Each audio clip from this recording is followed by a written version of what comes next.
మన ప్రభువును ప్రియ రక్షకుడైన యేసుక్రీస్తు వారి అత్యున్నతమైన నామమున డైలీ బైబిల్ డివోషన్స్ వీక్షిస్తూ ఉన్న ప్రేక్షకులందరికీ హృదయపూర్వక స్వాగతం. The church of south India diocese of Medak holy trinity church Bolarum సమర్పిస్తున్న ఈనాటి మన అనుదిన వాక్య ధ్యానాల్లో marriage bond a threefold cord, వివాహ బంధము మూడు పేటల త్రాడు అనే అంశంపై దైవ సందేశాన్ని విందాం. ఈ సందేశాన్ని వినిపిస్తున్న వారు మన సంఘ సభ్యులు శ్రీమతి ఎస్ శ్రీలత మణికుమార్ గారు. సందేశానికి ముందుగా క్రీస్తు ప్రభువునకు మంగళార్చన.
సంఘం అంతటికి ప్రభు అయిన యేసుక్రీస్తు నామంలో వందనాలు. డైలీ డివోషన్కి మిమ్మల్ని ప్రేమపూర్వకంగా ఆహ్వానిస్తూ ఉన్నాము. చిన్న ప్రార్థన చేసుకుందాం. ప్రేమగల తండ్రి, దయగల మా దేవ, పరిశుద్ధుడా, సర్వోన్నతుడైన మా తండ్రి, మీ ఘనమైన ఉన్నతమైన ప్రశస్తమైన నామమునకు వేలాది వందనములు ప్రభువా, స్తోత్రములు. ఇదిగో తండ్రి, నీ ధర్మశాస్త్రమునందు ఆశ్చర్యమైనటువంటి సంగతులను ఎరుగునట్లు ఈ దిన వాక్య లేఖన భాగముల ద్వారా మా మనోనేత్రాలను తెరవజేయండి ప్రభువా. మా కుటుంబాలను కట్టుకొనుటకు కావలసినటువంటి జ్ఞానమును మాకు అనుగ్రహించమని మా ప్రభువును రక్షకుడు నైన యేసుక్రీస్తు నామంలో ప్రార్థించి స్తుతించి అడిగి వేడుకుంటున్నాను తండ్రి, ఆమేన్. ఈరోజు మన వాక్య ధ్యానము వివాహ బంధము, వివాహము యొక్క బంధము, దాని యొక్క ప్రాముఖ్యతను గురించి మనము కొద్దిసేపు వాక్య ధ్యానమును కలిగి ఉందాం. మొదటి పేతురుకు రాసినటువంటి పత్రిక 4వ అధ్యాయము 8వ వచనము. ప్రేమ అనేక పాపములను కప్పును గనుక అన్నింటికంటే ముఖ్యముగా ఒకని ఎడల ఒకడు మిక్కుటమైన ప్రేమ గలవారై ఉండుడి. వివాహం అనగానే మనకు గుర్తొచ్చేది రిబ్కా మరి ఇస్సాకు రిబ్కా యొక్క వివాహము, లేదా కానానులో చేయబడినటువంటి వివాహము, ఇవి మనకు గుర్తొస్తాయి. అయితే వివాహ బంధము బలంగా ఉండాలి అని అంటే ఇద్దరు వ్యక్తుల మధ్య ఉండవలసింది ప్రేమ. ప్రేమ అనేటువంటిది చాలా మరి ప్రాముఖ్యమైనటువంటిది. భార్యాభర్తల్లో ఎవరు కూడా పరిపూర్ణులు కారు, ఇద్దరు కూడా అసంపూర్ణులే. ఇద్దరు అసంపూర్ణుల వ్యక్తుల మధ్య జరిగేదే పెళ్ళి కదా. ఎవరు కూడా పర్ఫెక్ట్ అనేటువంటిది, పర్ఫెక్ట్ మ్యాన్ అనేటువంటి వాళ్ళు, మనుషులు అనేటువంటి వాళ్ళు ఎవ్వరు కూడా ఉండరు. అందరిలో బలహీనతలు ఉంటాయి. ఒకరి బలహీనతలను ఒకరు అర్థం చేసుకుంటూ ముందుకు సాగేదే వివాహ బంధము. అయితే ప్రసంగి గ్రంథంలో సెలవిస్తాడు 4వ అధ్యాయం 12వ వచనంలో 3 పేటల తాడు తెగిపోదు అని చెప్పి అక్కడ రాయబడి ఉంది. ప్రసంగి ఒక్కసారి చదువుదాం ఆ మాట. 3 పేటల తాడు ఎంతో బలంగా ఉంటది అని చెప్పి ప్రసంగి చెప్తా ఉన్నాడు 4వ అధ్యాయము 12వ వచనంలో.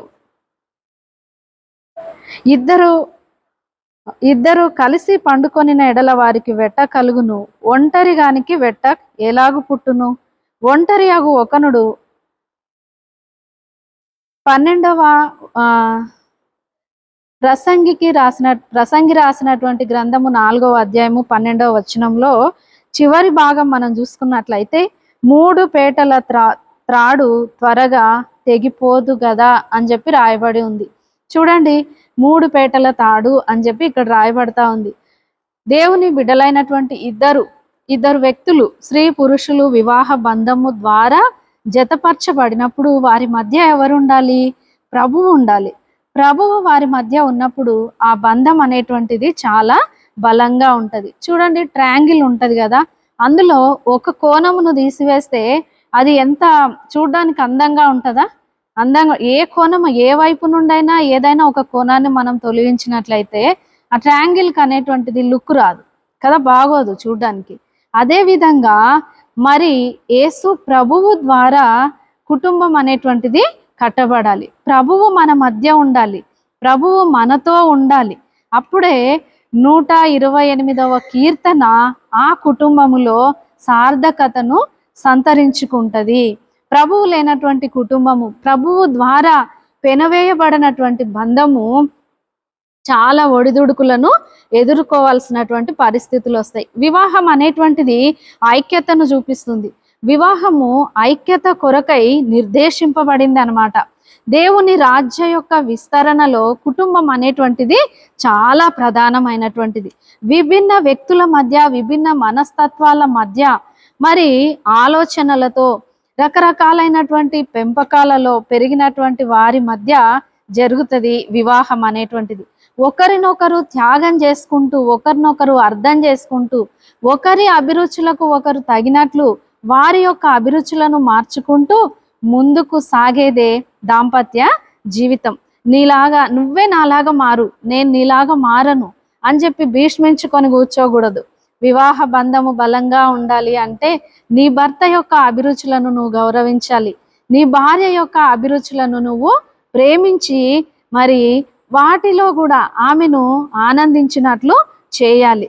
మరి వివాహము యొక్క ఉద్దేశము చాలా ఉన్నతమైనటువంటిది, ఘనమైనటువంటి దేవుడు మరి హెబ్రీ పత్రికలో చెప్తాడు కదా, వివాహము అన్ని విషయములలో ఘనమైనది అని.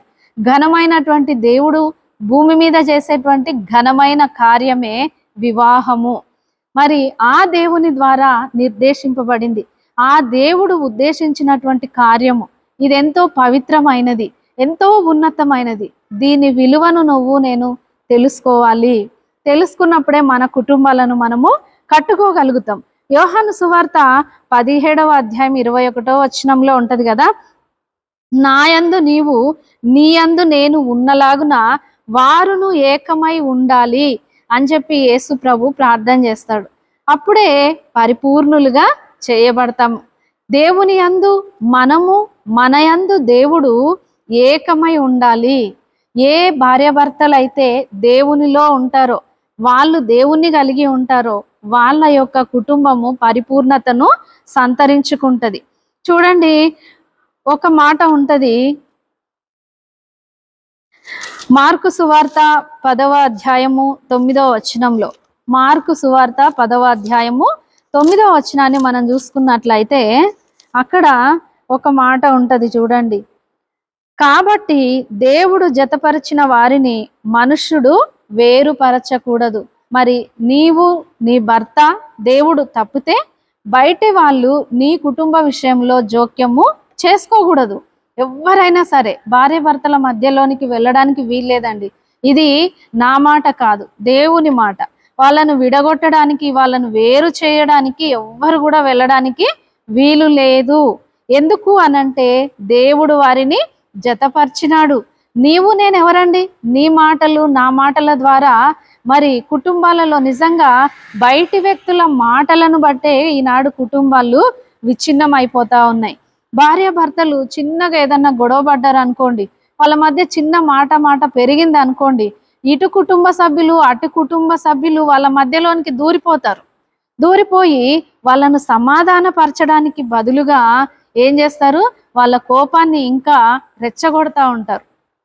వాళ్ళను ఆవేశంలో ఇంకా ఇంకా ఇంకా మరి రెచ్చగొట్టి ఏం చేస్తారంటే కుటుంబము విడిపోయేటువంటి పరిస్థితులు వచ్చే వరకు తీసుకొని వెళ్తారు.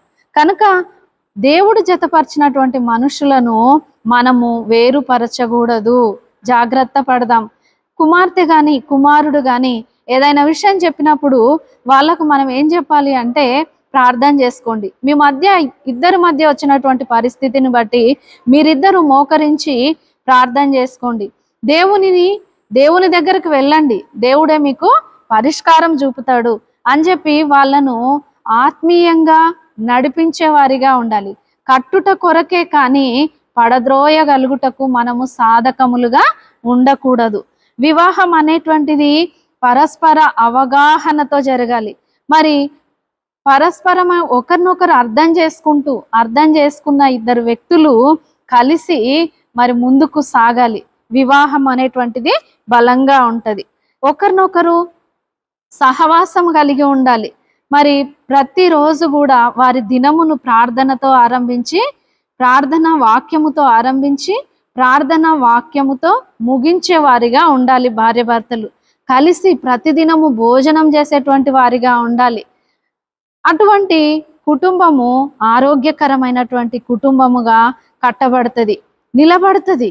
మరి ఎవరైతే దేవుని వాక్యము చేత వారి కుటుంబాలను కట్టుకుంటారో, మా వాక్యం సెలవిస్తుంది కదా, ఈ నా మాటలు విని వాటి చొప్పున ప్రవర్తించువాడు బండ మీద తన ఇంటిని కట్టుకొనిన వానితో పోలి ఉన్నాడు. వానొస్తుంది, వరదొస్తుంది. కుటుంబం అన్నాక ఎన్నో శ్రమలు వస్తాయి, ఎన్నో ఇబ్బందులు వస్తాయి, ఎన్నెన్నో పరిస్థితులు వస్తాయి, మిస్అండర్స్టాండింగ్స్ వస్తాయి. వీటన్నింటిలో కూడా ప్రభువు వైపు మనం చూసినట్లయితే ఏది కూడా ఈ కుటుంబాన్ని, ఈ ఇంటిని కదిలించలేదు. స్థిరంగా బలంగా ఉంటది.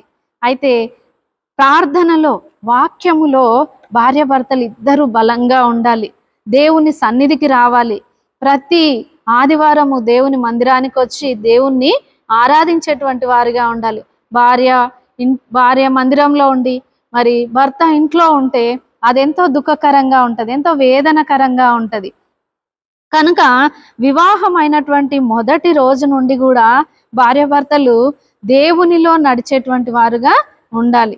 చూడండి, మరి ఎఫెసీలకు రాసినటువంటి పత్రిక 5వ అధ్యాయము 25వ వచనంలో చెప్పబడతా ఉంది, పురుషులారా మీరును మీ భార్యలను ప్రేమించుడి అని చెప్పి వాక్యం చెప్తా ఉంది. పురుషులకు ప్రేమను వ్యక్తం చేయడం అనేటువంటిది రాదు కదా. నాకు రాదు, వ్యక్తం చేయడం రాదు, కానీ నేను ప్రేమిస్తాను, నాలో చాలా ప్రేమ ఉంది అంటారు. వ్యక్తం చేయలేనటువంటి ప్రేమ వేరే ఇంటి నుండి వచ్చినటువంటి ఆ కుమార్తె ఏ విధంగా అర్థం చేసుకుంటది? ప్రయత్నించు, నీ ప్రేమను క్రియల ద్వారా వ్యక్తపరచుటకు ప్రయత్నించు. అప్పుడే నీ భార్య నీకు విధేయురాలవుతుంది. భార్యను ప్రేమించే మనసు ఉండదు, కానీ భార్య మాత్రము విధేయురాలు కావాలి, లోబడాలి, భయపడాలి అని చెప్పి కోరుకుంటా ఉంటారు పురుషులు. అది ఎప్పటికీ జరగదండి, అలా ఎప్పటికీ జరగదు. పురుషులారా, మీ భార్యలను మీరు ప్రేమించండి. మీరు ప్రేమిస్తే ఆమె ఆటోమేటిక్గా నీ ప్రేమను బట్టి నీకు విధేయురాలవుతుంది. మొదటి పేతురుకు రాసినటువంటి పత్రిక 3వ అధ్యాయం 7వ వచనంలో ఉంటది, మీ భార్యలను సన్మానించుడి అని చెప్పి రాయబడి ఉంది. చూడండి, భార్యను సన్మానించడం ఏంటి? బయట ఎవరెవరినో సన్మానిస్తారు, కానీ భార్యను అస్సలు లెక్క చేయరు. భార్య మాట అంటే పట్టించుకోరు, ఆమె గురించి ఆలోచించరు. కానీ వాక్యం ఏం చెప్తా ఉంది? నీ భార్యను సన్మానించు. ఎప్పుడు సన్మానించాలి? ఆమె నీ కొరకు వంట చేసి పెట్టిందా?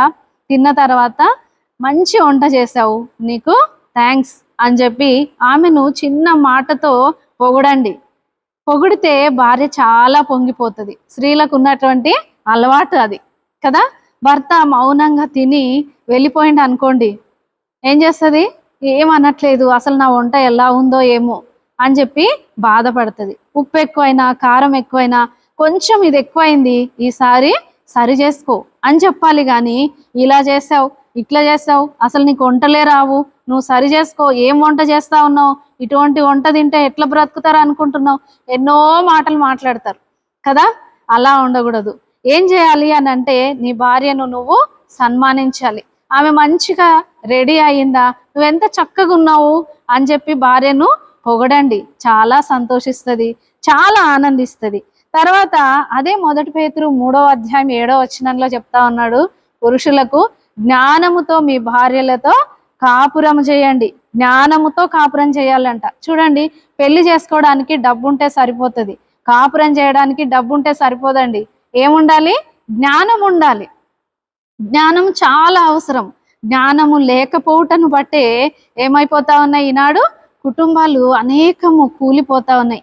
అమ్మాయిలు కూడా ఏం చేస్తారంటే, ప్రతి చిన్న విషయము తల్లిదండ్రులకు ఫోన్ చేసి చెప్తా ఉంటారు, ఇది జరిగింది, ఇలా అయ్యింది, అలా అయ్యింది. అన్నీ చెప్పకండి. నీ భర్త ఇంట్లో ఏదైనా జరిగిందా, ఏదైనా గొడవ జరిగిందా, లేకపోతే ఇంకా ఏదైనా లోపం ఉందా, నన్ను ఇటువంటి ఇంటికి ఇచ్చావు, ఇదిగో వీళ్ళు ఇట్లా మాట్లాడుతున్నారు, అట్లా మాట్లాడుతూ ఉన్నారు అని నీవు నిందలు మోపకు. నీ తల్లిదండ్రులకు చెప్పకు. ఫోన్లలో 24 గంటలు ఫోన్లలో ఉంటారు. అలా ఉండొద్దు. దేవుని సన్నిధికి వెళ్ళి మోకరించి నీ గదిలోనికి వెళ్ళి ప్రార్థించు. నీ భర్త కుటుంబంలో ఒకవేళ లోటుపాట్లుంటే, కొరతలు ఉంటే దేవుని సన్నిధిలో మొరపెట్టు. ఓ పురుషుడా, నీ భార్య విషయంలో కూడా నువ్వు జ్ఞానం కలిగి కాపురం చేయి. డబ్బుతో నువ్వు ఆమెకి ఏమేమో కొనివ్వవచ్చు, కానీ జ్ఞానము లేకపోతే నీ కాపురము మరి సరిగ్గా ఉండదు. సామెతలు 14వ అధ్యాయం 1వ వచనంలో స్త్రీలకు కూడా చెప్పబడతా ఉంది, జ్ఞానము కలిగినటువంటి స్త్రీ ఏం చేస్తుందంట? ఇంటిని కట్టుకుంటది. 3 రాళ్ళు తన చేతులతో తన ఇంటిని ఊడబెరుకుంటది. జ్ఞానవంతురాలవైతే నీ కుటుంబాన్ని కట్టుకో, నీ భర్తను మార్చుకో, నీ భార్యను మార్చుకో.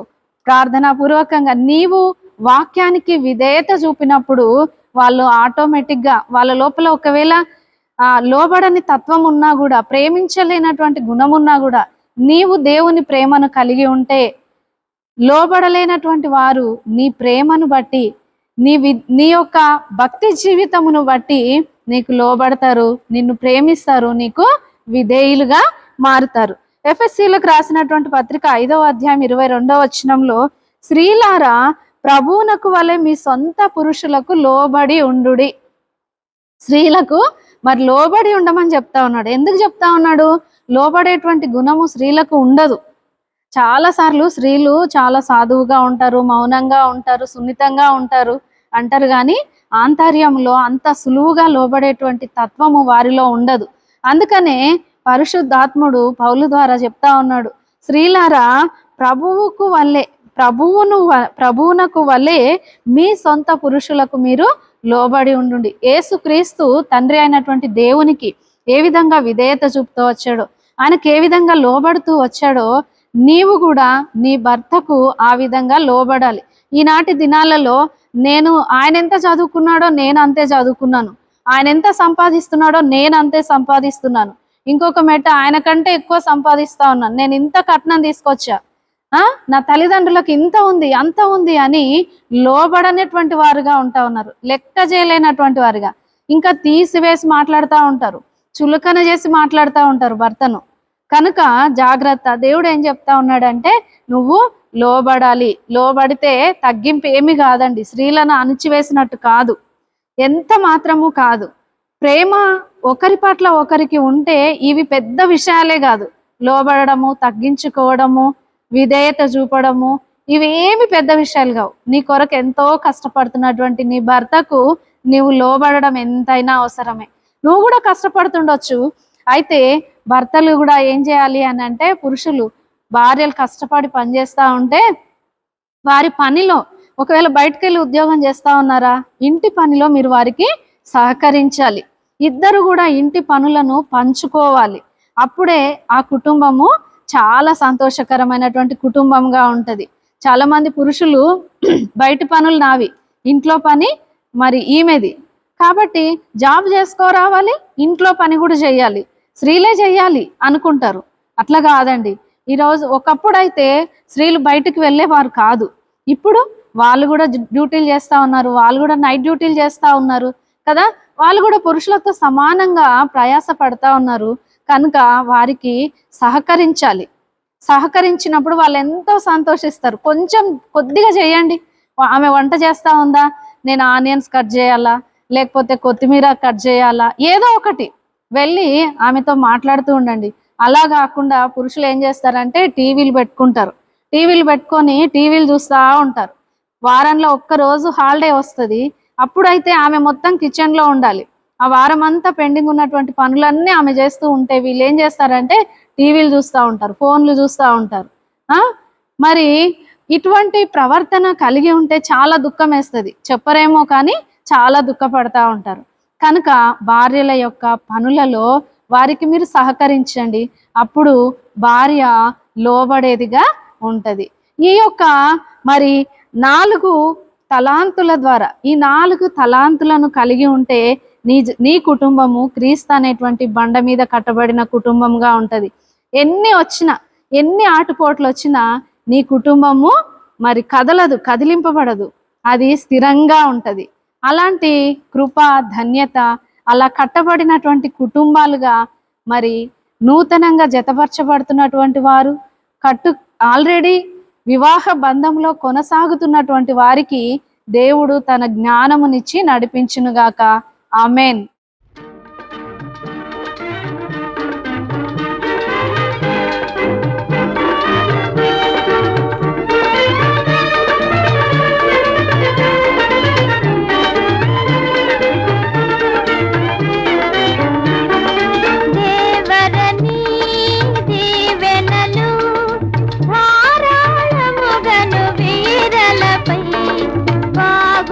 వేగము దిగనిమ్ము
వెలుగుతో